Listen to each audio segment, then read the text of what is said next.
চাণক্য ছিলেন এক সাধারণ ব্রাহ্মণ, কিন্তু তার মেধা তাকে যুগের অদ্বিতীয় মহাপণ্ডিত বানিয়েছিল। অন্যায়কে চ্যালেঞ্জ করে তিনি নন্দবংশকে ধ্বংস করেন এবং চন্দ্রগুপ্তকে সম্রাট করে ইতিহাস বদলে দেন। তার রচিত চাণক্যনীতি আজও জ্ঞান, রাজনীতি আর জীবনের পথ দেখায়। যিনি শিক্ষক থেকে সাম্রাজ্যের স্থপতি হলেন, সেই চাণক্যই আসল প্রমাণ কলম তরবারির থেকেও শক্তিশালী। চাণক্যের মতে মূর্খের সঙ্গে আচরণের 10টি গভীর উপায়। নাম্বার 1, নীরবতা হল বুদ্ধির সর্বোচ্চ অস্ত্র। যখন মূর্খের সঙ্গে তর্ক করা হয়, তখন সে আপনাকে তার স্তরে নামিয়ে আনে এবং অভিজ্ঞতা দিয়ে জিতে যায়। তাই নীরবতা এমন এক উত্তর যা মূর্খকে দুর্বল করে আর জ্ঞানীকে মহৎ করে তোলে। নাম্বার 2, হাসি দিয়ে তার দম্ভ ভেঙে দিন। মূর্খ ব্যক্তি তার অজ্ঞতাকে অহংকার মনে করে। তাকে রাগ দিয়ে জেতা যায় না, বরং একটি মৃদু হাসি তার গর্বকে ভেঙে দেয়। হাসিই দেখায় আপনি তার ওপরে আছেন। নাম্বার 3, জ্ঞান কখনো অপচয় করবেন না।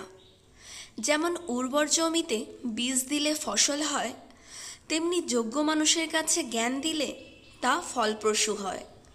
কিন্তু মূর্খের কাছে জ্ঞান দেওয়া মানে সমুদ্রের মধ্যে দুধ ঢালা।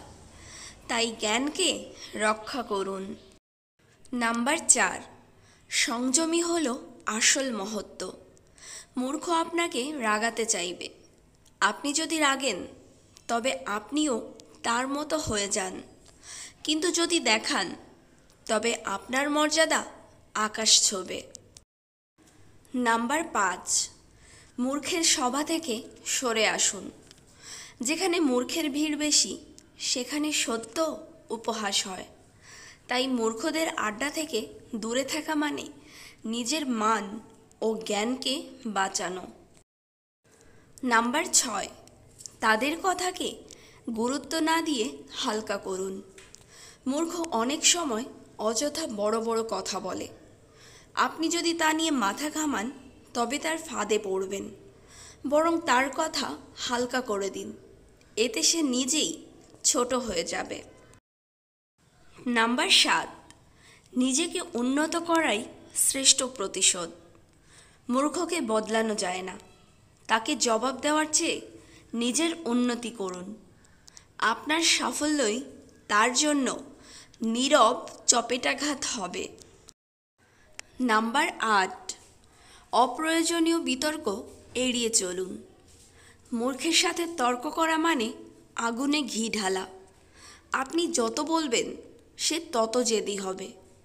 তাই বিতর্ক এড়িয়ে নিজের মূল্যবান সময় বাঁচান। নাম্বার 9, সহিষ্ণুতাই জ্ঞানের শক্তি। মূর্খের আচরণ কখনো কখনো অসহ্য হতে পারে, কিন্তু একজন সত্যিকারের জ্ঞানী তার ধৈর্য দিয়ে প্রমাণ করে যে আসল শক্তি সহিষ্ণুতায়, ক্রোধে নয়।